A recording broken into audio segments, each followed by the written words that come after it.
खुद हैरान है। अच्छा। 5-4 साल जो मरे में नवाज आई है ना, बड़ी चेंजिंग आ गई। मैं नवाज शरीफ का उन्होंने बेटी का फैन हाँ, बिल्कुल बहुत अच्छा काम कर रही ने।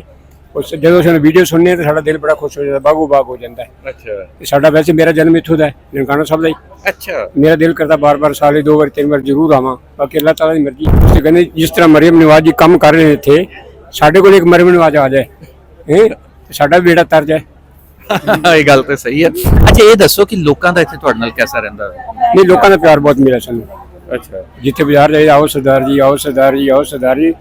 काफ़ी लोग इन्हें पहचानते ने, साਡਾ दिल करता मिलन ते ਅੱਛਾ मिलते बड़ी मुहब्बत करते हैं। ਮਿਲਿਓ ਮੈਂ ਤੁਹਾਡਾ ਪ੍ਰੌਣਚਾਰਕ ਮੀਆਂ ਆਸਫ ਅਲੀ ਤੇ ਮੇਰੇ ਨਾਲ ਮੌਜੂਦ ਹੈ ਇਸ ਟਾਈਮ ਇੰਡੀਆ ਉੱਤਰਾਖੰਡ ਤੋਂ ਆਏ ਹੋਏ ਇੱਕ ਸਰਦਾਰ, ਇਹਨਾਂ ਨਾਲ ਗੱਲ ਕਰਦੇ ਹਾਂ। ਕੀ ਨਾਂ ਜੀ ਤੁਹਾਡਾ? मेरा नाम गुरदयाल सिंह। ਤੇ ਤੁਸੀਂ ਬੜੇ ਅਰਸੇ ਤੋਂ ਆ ਰਹੇ ਹੋ? हाँ जी, मैं 92 तो आ रहे हैं जत्था लेके। ਅੱਛਾ ਤੁਹਾਨੂੰ ਕਿਉਂਕਿ ਮੈਂ ਆਪ ਵੀ ਕੋਈ 10-12 ਸਾਲ ਤੋਂ ਤੇ ਮੈਂ ਆਪ ਦੇਖ ਰਿਹਾ ਤੁਹਾਨੂੰ। ਅੱਛਾ ਜਦੋਂ ਤੁਸੀਂ ਪਹਿਲੀ ਵਾਰੀ ਆਣਾ ਸ਼ੁਰੂ ਕੀਤਾ ਸੀ ਉਦੋਂ ਦੇ ਤੇ ਹੁਣ 'ਚ ਕੋਈ ਫਰਕ ਹੈ? जमीन आसमान का फर्क है जी। असं तो खुद हैरान है। अच्छा। 5-4 साल जो मरे में नवाज आई है ना, बड़ी चेंजिंग आ गई। मैं नवाज शरीफ का उन्होंने बेटी का फैन हाँ, बिल्कुल बहुत अच्छा काम कर रही ने। उस जो वीडियो सुनने तो साਡਾ दिल बड़ा खुश हो जाता, बागो बाग हो जाता है। ਅੱਛਾ साਡਾ वैसे मेरा जन्म इत्थों का है, ननकाना साहब का ही।